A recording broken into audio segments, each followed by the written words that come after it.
Estamos en un momento clave en México hoy en día en términos de regulación de la cannabis, pero no solo de regulación de la cannabis, sino en general de un replanteamiento de lo que hasta ahorita ha sido pues una de las políticas públicas más importantes y más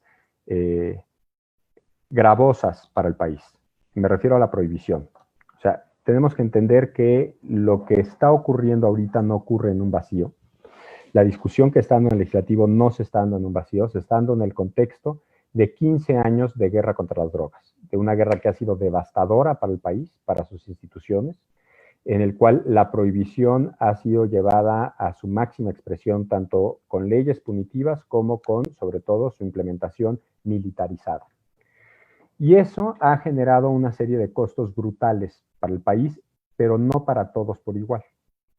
Por supuesto, hay cosas que nos afectan a todos, como es la exacerbación de la violencia, que hoy en día tenemos los datos suficientes para saber que tiene directamente que ver con la estrategia de prohibición militarizada, o sea, con la movilización de operativos federales, sobre todo, o particularmente cuando son militares, que hoy en día ya prácticamente todos están militarizados,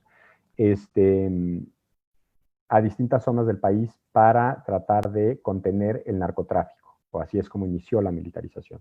El tráfico, el flujo, la producción y el flujo de sustancias hacia la frontera norte.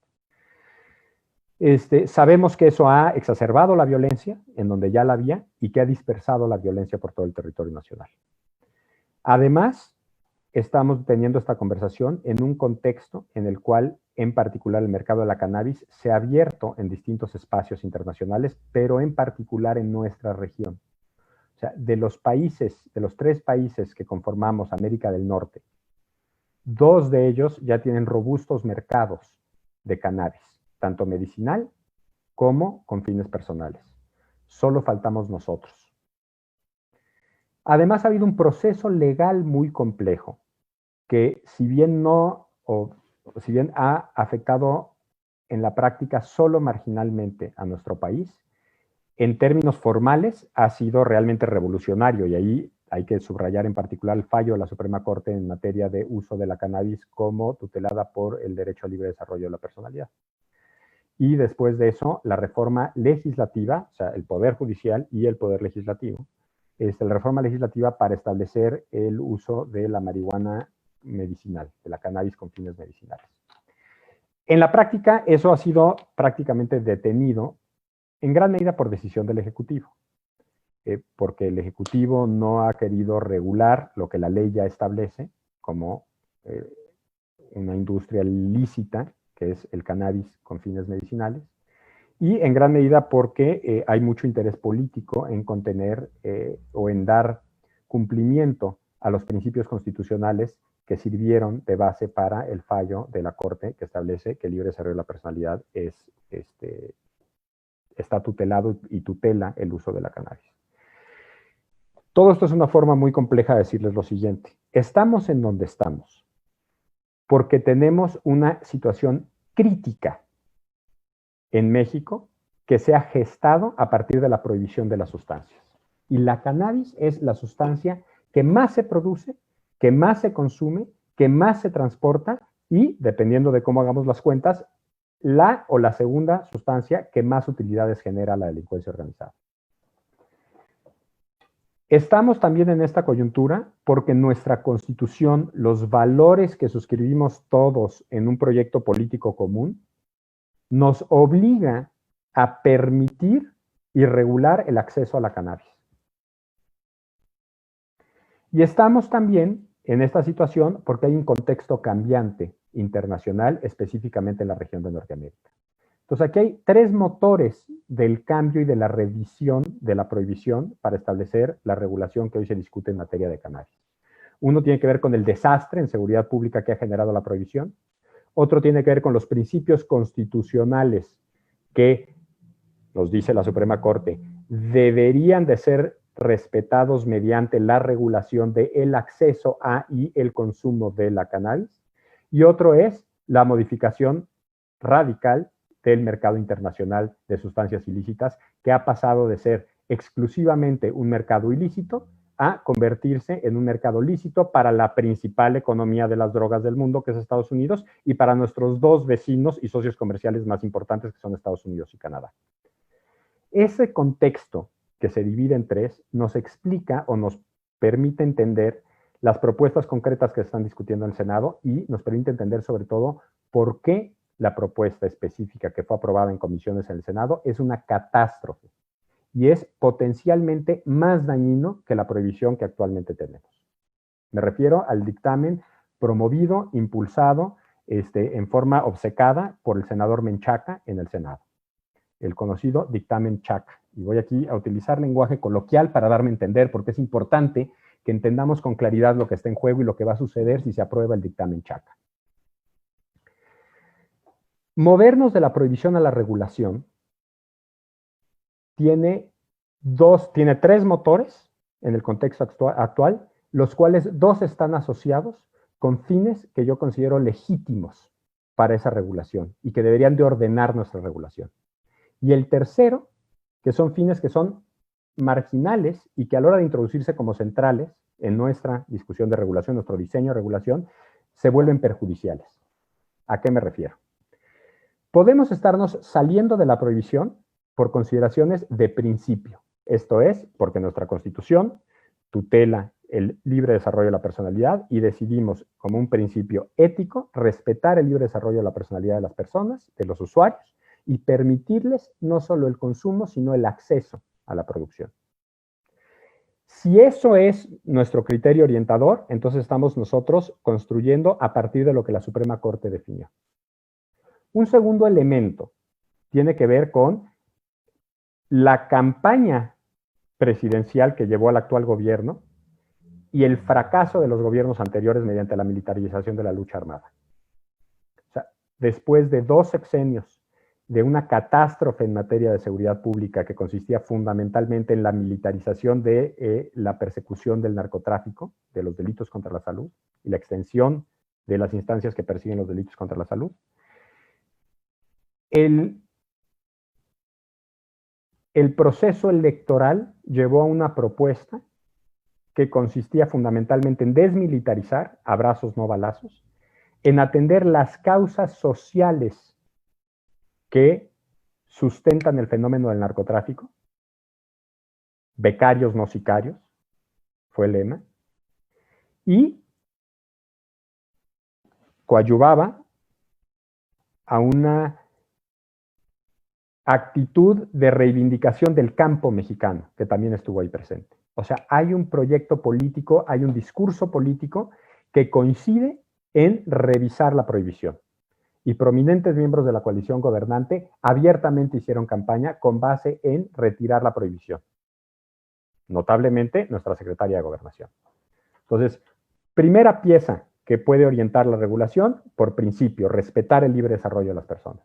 Segunda pieza o segundo criterio orientador de la regulación es una decisión pragmática y política. Ante la catástrofe de la seguridad, ante la catástrofe de la prohibición, entonces pasemos a un régimen de regulación que nos permita reducir los riesgos para el usuario, reducirlos en comparación con la prohibición, y eliminar los daños que el propio Estado le inflige a la población, particularmente a los campesinos de la producción, a la población que produce, a través de una prohibición en el que se usan químicos para destruir cultivos que envenenan a nuestros pueblos, en el que se utiliza fuerza militar para reprimir a las poblaciones. Se estima más de 200,000 familias que dependen de la producción de sustancias ilícitas. Entonces, por principio o por instinto de supervivencia, podemos estar regulando la cannabis y podemos regularla orientándonos a atender esos dos problemas. Estamos violando nuestros derechos fundamentales, pero también estamos destruyendo a nuestras comunidades con el régimen de prohibición. Quiero explicarles el dictamen aprobado en el Senado a la luz de del tercer motor, de la tercera pieza que nos puede explicar por qué no estamos moviendo la prohibición a la regulación, y esto es el cambio del mercado internacional. Y lo que voy a sostener es que la regulación propuesta por el senador Menchaca y aprobada en comisiones es una regulación que está diseñada desde y construida para los nuevos mercados legales internacionales, a costa de la seguridad de la sociedad mexicana y a costa de los derechos de los ciudadanos mexicanos. O sea, es este tercer motor, que es un contexto internacional cambiante, es el que explica el criterio orientador, que explica la forma en la que está estructurada la ley propuesta y por aprobarse. Y permítanme me explico. Si lo que queremos es tutelar los derechos fundamentales de los mexicanos, lo que tendría que hacer la regulación es facilitar en condiciones seguras e informadas el acceso a las personas, por lo menos al autoabastecimiento de la cannabis, pero también, idealmente, a un mercado debidamente regulado, protegido, contenido por el Estado, para tener acceso a esa elección personal que estaría tutelada por libre desarrollo de la personalidad. La regulación propuesta y el dictamen aprobado en comisiones no hace eso, todo lo contrario. Reincide en reprimir al usuario. Con las reformas que se habían aprobado en 2017, todo lo relativo a la posesión de la marihuana había quedado despenalizado al remover marihuana del artículo 237. Y lo que tenía que, salvo el cultivo, pero todo lo relativo al consumo había quedado despenalizado. Solamente estaba el THC como sustancia activa regulado en el 245. El dictamen Chaca reintroduce la penalización y la regulación del usuario, restableciendo la persecución de la posesión y del cultivo para usos personales, salvo que se cumplan requisitos que son absurdos de cumplir. Se establece una sobreregulación del autocultivo que garantiza que las personas que desean y pueden realizar autocultivo no lo puedan realizar sin una intromisión injustificable por parte del Estado. Es tan oneroso y tan riesgoso someterse al sistema de autocultivo que propone el dictamen que la gente no lo va a hacer. Entonces, lejos de abonar a la tutela de los derechos fundamentales, este dictamen va a reintroducir la penalización del usuario. Segundo, si lo que queremos es reducir los riesgos y los estragos a la sociedad que se han gestado a lo largo de, ya vamos para 3 lustros, de guerra contra las drogas, entonces lo que tendría que hacer es sustraerse toda la regulación del ámbito penal. Y el dictamen no hace eso, al contrario, reintroduce regulación penal y recriminaliza distintas conductas. ¿Qué explica entonces la regulación que está siendo propuesta? A mi entender, y después de un año de estar estudiando esta regulación y esta propuesta, cada vez me queda más claro que la única forma de entender la regulación propuesta es que lo que se está buscando es participar en el mercado internacional de la cannabis para beneficio de ese mercado internacional, de los productores generando utilidades y de los consumidores internacionales para tener un abasto suficiente. Me permito explicarles ahora por qué es que veo eso. Primero, y esto de alguna forma se vuelve una serie de recomendaciones a qué se tiene que modificar en este dictamen si queremos una regulación adecuada para México y que beneficie a los mexicanos y no a los extranjeros, porque la regulación ahorita considerada, el dictamen aprobado, beneficia exclusivamente a los extranjeros y a un sector de la población que, por utilizar los términos coloquiales prevalentes en nuestra clase política, tendríamos que calificar de fifí. O sea, crea un mercado muy pequeño y muy caro para México, al que solo van a tener accesos quienes tengan los recursos económicos en ciertas zonas urbanas de ciertas ciudades de México. Y deja a la mayor parte de los usuarios no solo fuera del acceso a ese mercado legal, por hacerlo demasiado caro, sino además sujetos a un régimen penal por no poder producir el autocultivo adecuadamente. El dictamen del senador Menchaca tiene 5 problemas que tienen que atenderse si queremos una regulación que nos beneficie y no que nos perjudique. El primero es que mantiene el régimen de penalización. Cualquier persona sensata que quiere moverse de la prohibición a la regulación, lo primero que haría sería retirar por completo el régimen penal de la regulación de la cannabis. No tenemos nada que hacer con el derecho penal en la regulación de la cannabis si está su uso sustentado en un derecho constitucional y si lo que queremos es construir una regulación para dar acceso seguro e informado a la sustancia. El derecho penal es pésima herramienta para generar políticas públicas y es sobre todo una herramienta que en este país es discriminatoria y suele lastimar a los más lastimados y marginar a los más marginados. Mantener el régimen penal es en sí mismo una elección política que va a perjudicar a los más pobres, a los más marginados y a los más morenos en este país. Entonces, lo primero que tiene que hacerse es eliminar por completo el uso del derecho penal para la regulación de la cannabis. Es incompatible una regulación sana con el uso del régimen penal. Segundo punto, a la hora de regular el autocultivo,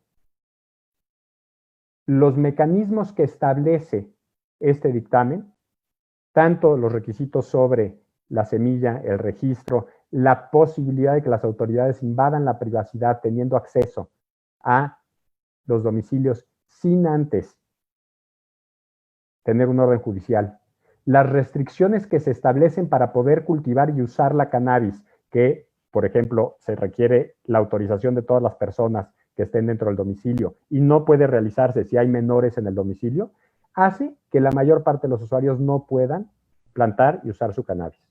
Perdón, pero es absurdo pedirle a un adulto responsable que tiene hijos, pero que a pesar de eso elige usar cannabis, que no pueda cultivar y no pueda usar en su propio domicilio porque ahí están sus hijos. O sea, eso es tratar a la planta como si la planta misma fuese el foco de infección, como si fuese el coronavirus y hay que aislar a las personas para que no entren en contacto con la planta.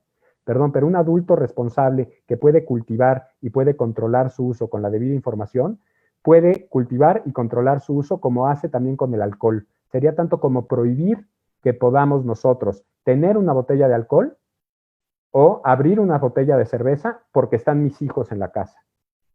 Es absurda la restricción, absurda al grado de hacerla inviable. La gente no se va a someter a esos criterios. Pero al no someterse a esos criterios y no cumplir con esos criterios, lo que hace es volverse vulnerable a la invasión de la privacidad y a la penalización por no cumplir con los criterios que se establecen en el dictamen. Entonces, lo que estamos haciendo es a los usuarios que pueden y que quieren cultivar en su casa, y ojo, sí quiero subrayarlo, ese es el modelo ideal que nosotros quisiéramos que se diera. Que no hubiera un mercado en el que hubiesen utilidades, sería idóneo. Que todos los usuarios cultivasen y consumiesen su propio cultivo, es la mejor forma de contener la expansión del universo de usuarios. Eso que sería lo ideal, que es imposible. No podemos, lo sabemos, que todo usuario sea autocultivador. Para eso necesitamos un mercado comercial. Pero lo ideal sería incentivar el autocultivo. En un país como Uruguay, en donde las circunstancias de apertura del mercado favorecieron el desarrollo de autocultivo y de clubes canábicos, se alcanzó que hasta el 25% de los usuarios, una cuarta parte del mercado, se abastezca a través de estos sistemas. Eso es muy bueno. Yo no creo que México tendría la capacidad de alcanzar 25% del mercado cubierto por el autocultivo, pero deberíamos de tratarlo. Y la forma de tratarlo es incentivando que los usuarios, en vez de acudir al mercado, lícito o ilícito, cultiven y consuman. Pero con las restricciones que le estamos poniendo, estamos garantizando que la gente no lo haga, o si lo hace, que lo haga a escondidas. Porque registrarse expone a los usuarios a ser invadidos en su privacidad en intervenciones en su domicilio. E implica someterse a cumplir con una serie de criterios que no es sensato que vayan a cumplir. Entonces, en primer lugar, tendría que eliminarse la penalización por completo. Segundo lugar, tiene que regularse en forma creíble el autocultivo. Y esa regulación debe ser mínima. Es más, la regulación debería ser que no hay regulación para el autocultivo. Que hasta cierta producción que se determine sea sensata, 2 plantas, 6 plantas, 12 plantas, ahí las prácticas internacionales nos dan una serie de ejemplos y es cosa de escoger cuál es el ejemplo que queremos seguir. No tiene por qué estar regulado por nadie. Es absurdo creer que el Estado va a tener la capacidad de hacer fiscalización en los domicilios de los cientos de miles de usuarios que van a estar en capacidad de poder cultivar su cannabis. No lo va a hacer la autoridad sanitaria. Quien sí tiene incentivos para hacerlo y capacidad para hacerlo son las autoridades penales. Y esto conecta con el punto anterior. Si no eliminamos la prohibición, pero restringimos la privacidad y las garantías de privacidad de los usuarios, en donde va a terminar canalizándose la penalización del Estado va a ser sobre los usuarios. Ahora, eso tiene que ver sobre todo con usuarios y con campesinos. Mantener la penalización como se mantiene para el cultivo cuando no se cumplan con los requisitos que establecen las autoridades sanitarias y sobre todo cuando esos requisitos son, como lo vamos a ver ahorita, tan altos que vuelven privativo el poder cultivar, o sea, hacen tan caro el poder cultivar que nuestros campesinos no van a estar en condiciones de cultivar más que como empleados de alguna agroindustria transnacional, es condenar a los pequeños campesinos a mantenerse en el mercado negro. Entonces, pensémoslo de esta forma. Yo veo dos razones fundamentales prácticas para movernos de la prohibición a la regulación. Y eso es sustraer del ámbito de la delincuencia organizada y de la persecución penal a los campesinos mexicanos que han sido explotados y empobrecidos durante años por este mercado ilícito dentro de la prohibición y a los usuarios mexicanos que en la mayor parte de los casos, esto es, entre la población que no es económicamente privilegiada, que es de tez morena, que son en su mayoría hombres jóvenes de tez morena, de barrios marginados, esa población que ha sufrido la penalización y el encarcelamiento en forma desproporcionada durante la prohibición, esas dos poblaciones, usuarios y campesinos, queremos sustraerlas del ámbito penal, sustraerlas del ámbito criminal y darles acceso a mercados lícitos regulados. Pues bien, el dictamen que se está discutiendo garantiza que eso no ocurra, que los usuarios sigan marginados, sigan penalizados y sigan excluidos cuando no tienen el dinero suficiente para pagar el pequeñísimo mercado muy caro que sí permite establecer este dictamen. Y los campesinos que no estén dispuestos a ser empleados de transnacionales también quedarán fuera del mercado. Entonces, ya de entrada, el dictamen Chaca lo que está haciendo es dejando fuera, dejando en la criminalidad y dejando en la marginalidad y dejando en la prohibición a los dos universos de población más perjudicados por la prohibición, cuyos derechos más sistemáticamente han sido violados y con quienes mayor deuda tenemos a la hora de transitar de la prohibición a la regulación para atender sus necesidades. Entonces, si el dictamen no hace eso, no permite que los campesinos participen en un mercado lícito en condiciones realistas y no permite que los usuarios puedan ejercer su derecho al libre desarrollo de la personalidad sin riesgo de ser penalizados, ¿qué es lo que sí hace? Lo que el dictamen hace es labrar un pequeño nicho sumamente regulado, sumamente restringido, para crear producción lícita y para crear un pequeño mercado lícito. ¿Y por qué pequeño mercado? Porque los requisitos que establece a la producción son requisitos que encarecen enormemente esa producción. Y me refiero aquí a las definiciones y la regulación de la semilla. La semilla no tendría por qué estar regulada, la semilla no contiene ninguna sustancia psicoactiva, la semilla es como una semilla de jitomate y tendría que ser regulada como una semilla de jitomate. No tenemos por qué regular la semilla, al menos en el mercado de usos personales. Quizá en el mercado de usos farmacéuticos para obtener cierta calidad de ciertos productos podría establecerse una forma de clasificación de las semillas para poder aprovechar las características específicas de una planta para el desarrollo de un medicamento específico. Pero en el mercado de usos personales no tiene sentido establecer obligaciones de regular la semilla. Quien quiera controlar la calidad de la semilla, que lo haga y tendrá entonces la posibilidad de venderle un mercado más exclusivo y más caro.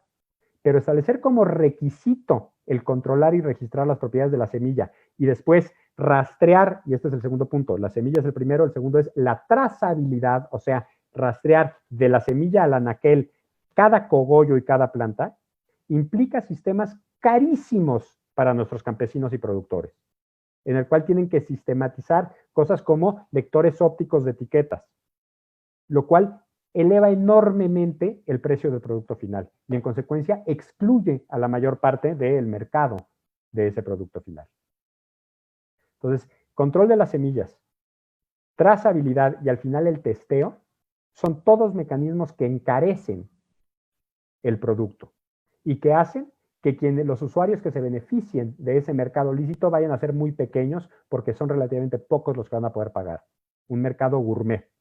Vamos a tener un mercado gourmet en la Condesa, en la Roma, en las Lomas y en Polanco, que va a ser lícito. Y el resto del pueblo, y San Pedro Garza García y Zapopan. Pero el resto del país va a mantenerse en un mercado ilícito, penalizado, que no cumple con estos requisitos porque no puede cumplirlos, con producción de campesinos que van a seguir estando criminalizados. Y por fin el testeo, o sea, el medir las propiedades químicas del producto, qué porcentaje de THC tiene, qué porcentaje de CBD tiene, etcétera, etcétera.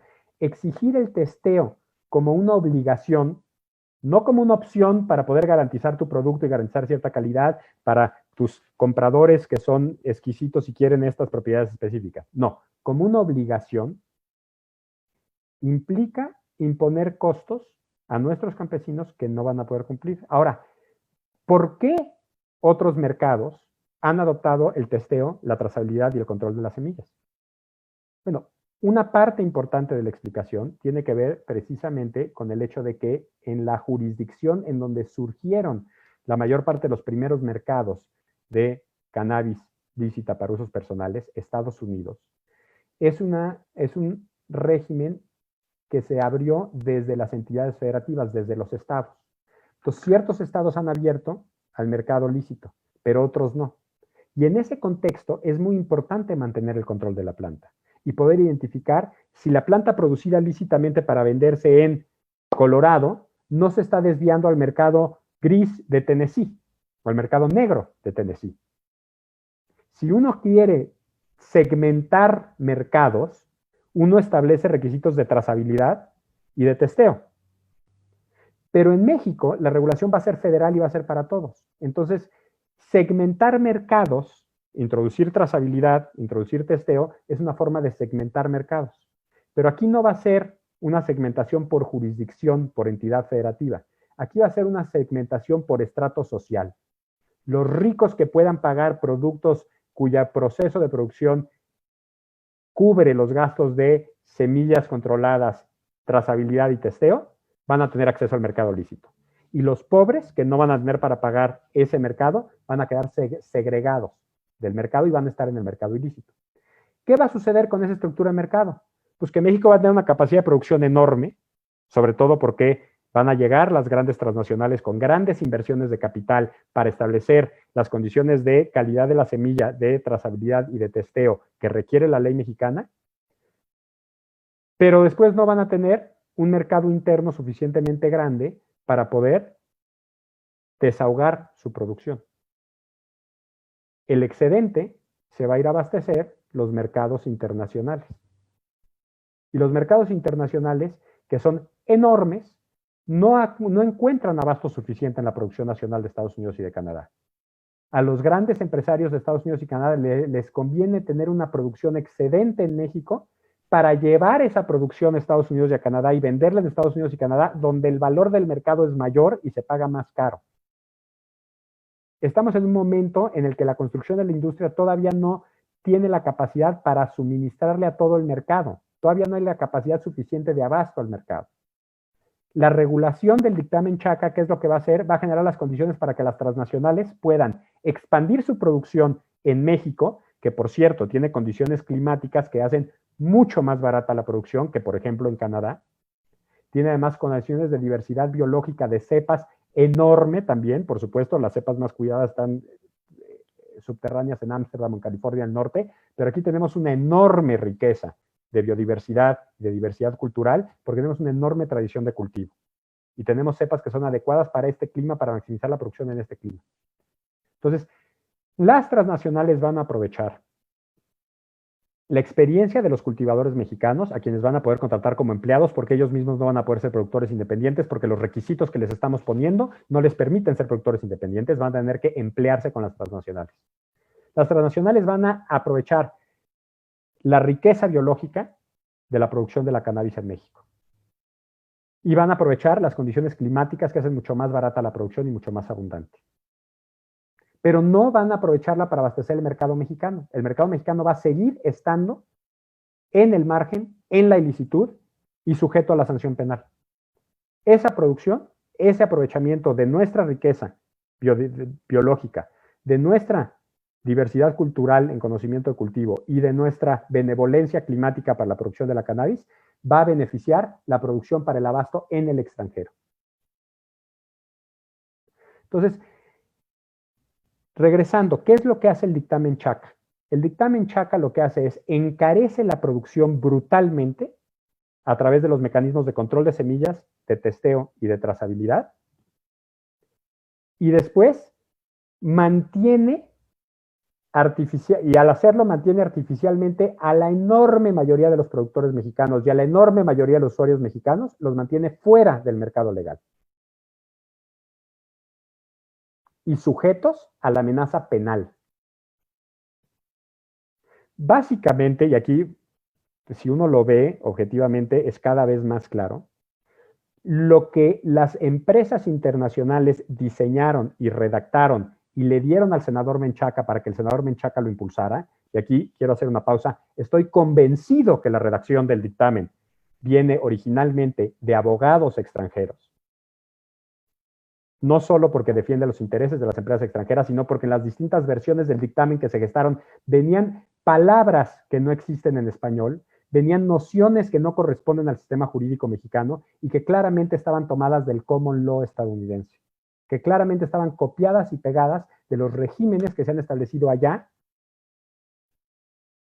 en condiciones muy distintas en las cuales segmentar los mercados es una necesidad porque solo ciertos estados han regulado y no todos, importándola y generando artificialmente esa segmentación de mercados en México que no tendríamos por qué tenerla. Y que solo va a servir no para separar geográficamente los mercados, sino para separarlos por clase social. Estamos adoptando los mecanismos de la segregación para continuar penalizando a nuestros pobres, campesinos y usuarios, dándole beneficio a nuestros ricos, pero sobre todo al mercado extranjero. Ese es el diseño y esa es la lógica que estamos a punto de aprobar. Y corresponde y está impulsada exclusivamente por la tercera pata del contexto que está moviendo los cambios, que son los intereses cambiantes del mercado, ahora lícito, internacional, regional de Norteamérica, de la cannabis. Los derechos de los usuarios, que la Suprema Corte ya reconoció reiteradamente y que el Poder Judicial sí está tutelando, pero solo amparo por amparo, esos por la ventana. Al contrario, lo que se ha logrado a través de los litigios para quienes contamos con un amparo, se pierde con la regulación por las exigencias que se ponen a la producción. Y después mantener el régimen penal, lo que va a hacer o lo que está haciendo el régimen penal es mantener la guerra contra las drogas, es mantener todos los intereses y el negocio creado en torno a la seguridad y mantener la necesidad de reprimir masivamente a nuestros campesinos y selectivamente a nuestros usuarios para que continúe sin afectarse los intereses creados en torno a la represión. El dictamen Chaca no es una solución a nuestros problemas, ni de violación de derechos fundamentales de libre desarrollo de la personalidad, ni de la catástrofe y la tragedia nacional que ha gestado la guerra contra las drogas. El dictamen Chaca es una solución al plan de negocios de las empresas transnacionales, de la industria transnacional que está surgiendo en Estados Unidos, pero sobre todo en Canadá, para resolver su enorme problema de abasto suficiente para sus mercados, para los mercados ya existentes y en gran expansión en Estados Unidos y Canadá. Pero garantizando que los intereses de la guerra en México, de los cuerpos de seguridad y también, hay que decirlo, de la delincuencia organizada, que florece en un contexto de prohibición y solo en un contexto de prohibición, queden intactos. El dictamen Chaca es el peor de los mundos posibles. Mantiene al grueso de la población mexicana en la prohibición y en la guerra contra las drogas. Protege a la gran en la gran industria transnacional de la competencia de nuestros campesinos y mantiene sometida a la población pobre, morena, joven y sobre todo masculina de nuestras ciudades al régimen penal de control social que implica la prohibición. Es el peor de los escenarios en términos de prohibición porque la prohibición continúa e incluso se aumenta para quienes ya habíamos logrado, los usuarios, abrir ciertos espacios de tolerancia.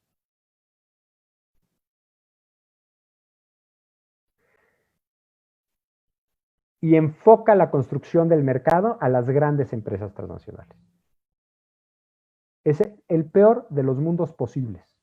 Un mercado lícito, regulado, conforme a los intereses de maximizar la utilidad de las empresas y una guerra contra las drogas que se mantiene y se revigorece.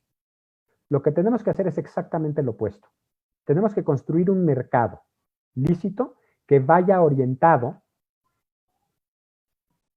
no a maximizar las utilidades de las grandes empresas, sino a maximizar la salud pública de la población mexicana. El precio debe fijarse no en función de quién gana más dinero, de cómo ganar más dinero, debe fijarse, ni de cómo se amplía más el mercado, sino debe fijarse en el equilibrio perfecto para que la gente pueda tener acceso a cannabis en un mercado lícito sin incentivar la ampliación de su consumo.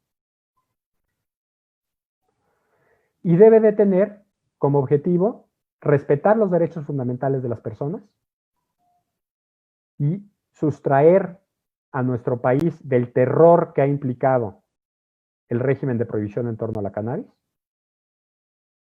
y no mantener la prohibición y revigorizarla como lo está haciendo el dictamen Chaca. Entonces, la pregunta entonces es, bueno, ¿y qué hacer?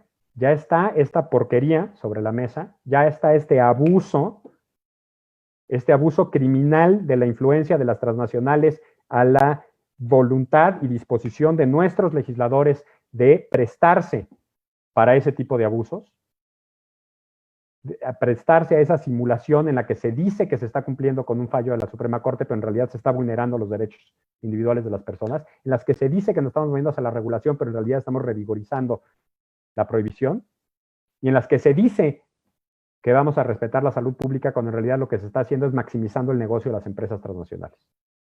¿Qué podemos hacer? ¿Tenemos que tirar toda la basura y empezar desde el inicio? No. Tenemos que adoptar ciertas medidas muy elementales y extirparlas, porque esto sí es importante y quiero decirlo. El dictamen Chaca está construido con base en la iniciativa que presentó la entonces senadora y hoy secretaria de Gobernación, Olga Sánchez Cordero. La estructura básica de esa propuesta no es mala. La estructura básica está bien construida. Pero el senador Menchaca lo que hizo fue abrirle la puerta a las empresas transnacionales para que injertaran en esa iniciativa ciertos candados que destruyen por completo la función de la iniciativa y que pervierten y tergiversan el sentido. Lo que tenemos que hacer es extirpar esos mecanismos.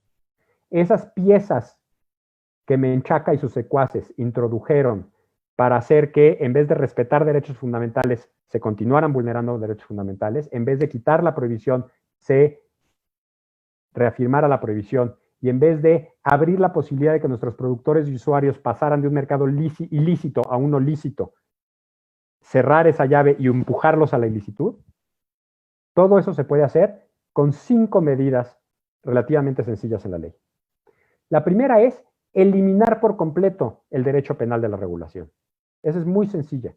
No debe haber un solo tipo penal que involucre a la cannabis, ni en la Ley General de Salud, ni en el Código Penal. Y eso es relativamente fácil hoy en día. Es cosa de mover el THC de la fracción segunda a la fracción cuarta. Y modificar el artículo 190 de la Ley General de Salud. La fracción tercera, la fracción segunda, la fracción cuarta del artículo 245 de la Ley General de Salud. Con eso, y con quitar la palabra marihuana, cannabis, ya no recuerdo si es marihuana o cannabis, del artículo 198 del Código Penal, con eso eliminamos el derecho penal del mundo de la cannabis. Y eso es lo que queremos hacer. todo lo que viene en el dictamen relativo a las normas penales tiene que desaparecer. Segundo, la sobreregulación del usuario para consumo personal debe desaparecer también. Se debe establecer simplemente un límite de producción, X número de plantas por domicilio, y no mucho más que eso. Las prohibiciones elementales y básicas, no se puede compartir a menores de edad, por supuesto. Pero lo que pasa en casa de uno, con una botella de cerveza, debe de ser lo mismo de lo que pasa en casa de uno con una planta de marihuana. No podemos permitir que el Estado se dé la licencia de venir a inspeccionar nuestros hogares con la excusa de que hay una planta de marihuana, porque el que hay una planta de marihuana en mi casa, ya lo dijo la Suprema Corte de Justicia de la Nación, es mi derecho fundamental. Y cualquier sobreregulación lo único que va a hacer es dar pie a la invasión de la privacidad de las personas. Entonces, número uno, eliminar la regulación penal. Número dos, eliminar la sobreregulación del autocultivo, tanto el autocultivo personal como los clubes. Los clubes, claro, tienen que tener más regulación, tienen que tener una regulación sensata, en la cual sean realmente clubes y no una forma de dar la vuelta y tener en pequeñas empresas, pero esa regulación no implica en ningún sentido, como lo propone el dictamen, renunciar al derecho a la privacidad, permitiendo que las autoridades entren al hogar sin siquiera contar con un orden judicial. Entonces, eliminar la penalización, eliminar la sobreregulación del usuario. Y después, las tres piezas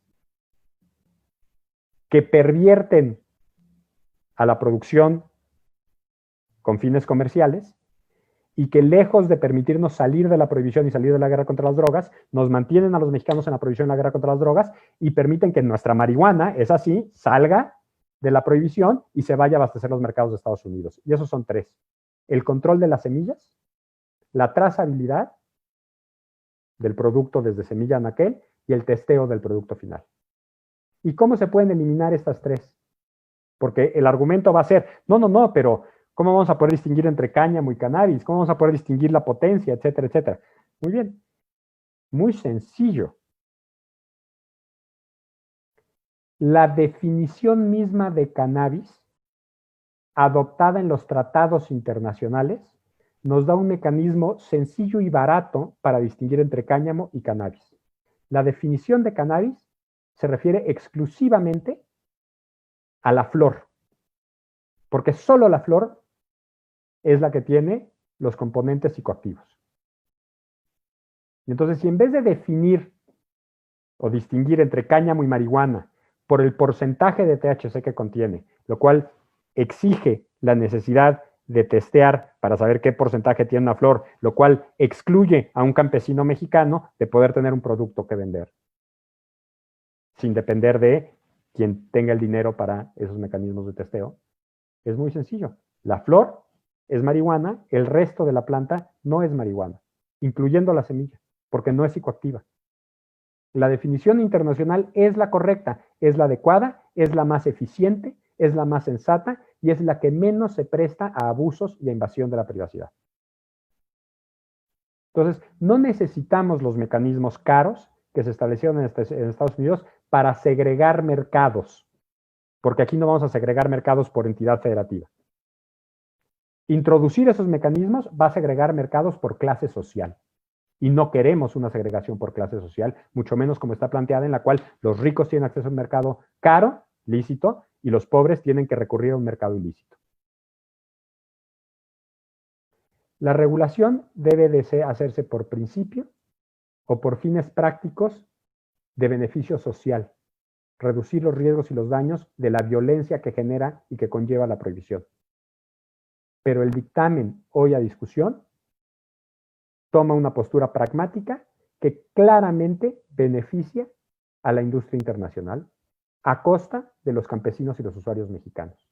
Si nuestro Congreso aprueba eso, el corolario de la frase primero los pobres va a tener que ser a la cárcel. Primero los pobres a la cárcel. Primero los pobres campesinos a la cárcel. Primero los pobres usuarios a la cárcel. Porque eso es lo que hace el dictamen del senador Menchaca. Representa, refleja, instrumenta y potencia los intereses de las transnacionales a través de del mantenimiento de la prohibición penal, a través de la sobreregulación del autocultivo, a través del control de las semillas, a través del testeo y a través de la trazabilidad. Si se eliminan esos 5 elementos que pervierten la regulación, entonces podemos estar hablando de una transición hacia un régimen adecuado para México, que protege los derechos de los mexicanos y que defiende los intereses de los mexicanos. Si se mantienen alguno de esos 5 elementos, lo que vamos a estar haciendo es potenciando y beneficiando a las grandes empresas transnacionales a costa de los derechos de los usuarios mexicanos, de los derechos de los productores mexicanos y a costa de la paz social que este país ha perdido en nombre de la guerra contra las drogas. No se trata nada más de regular. Sí hay regulación peor que la prohibición absoluta. Y el dictamen del senador Menchaca es exactamente eso. Cuando yo empecé a trabajar estos temas y veía los daños de la prohibición, yo decía, no hay forma en que la regulación, la que sea peor que la prohibición. Pues bien, el senador Menchaca vino a probar que yo estaba equivocado. Sí hay forma de regular, generando más daño y más perjuicio que con la prohibición absoluta que existe ahorita. Y esa es la forma que adopta el dictamen aprobado en comisiones hoy por hoy. Ese dictamen tiene que ser revisado sustantivamente para eliminar esas 5 piezas. Fuera la penalización, fuera la sobreregulación del autocultivo, fuera el control de las semillas, fuera la trazabilidad del producto y fuera el testeo. Si se cumplen esas 5 condiciones, entonces vamos a estar en posibilidad de hablar de una regulación acertada para México. Si no, estaremos como en todos los gobiernos anteriores y como en todas las industrias anteriores, llámese telecomunicaciones, llámese tabaco, llámese bancos, llámese todas esas, estará el gobierno haciéndole el trabajo al gran capital y en particular al gran capital internacional. Eso es el dictamen del senador Menchaca. Un regalo al gran capital internacional para su beneficio a costa de los mexicanos. Con eso cierro mi ponencia. Muchas gracias. Muchas gracias al doctor Alejandro Madrazo por esta conferencia y por la claridad con la que presenta las críticas, el análisis crítico al dictamen. En general coincidimos con todas las críticas que el doctor Madrazo acaba de hacer. Básicamente, esos 5 puntos indispensables para modificar el tema de crear una despenalización efectiva, testeo, trazabilidad, eliminar también la regulación que se propone en torno a demostrar la licitud de las semillas. Alejandro, muchísimas gracias. Cerramos con esto la conferencia magistral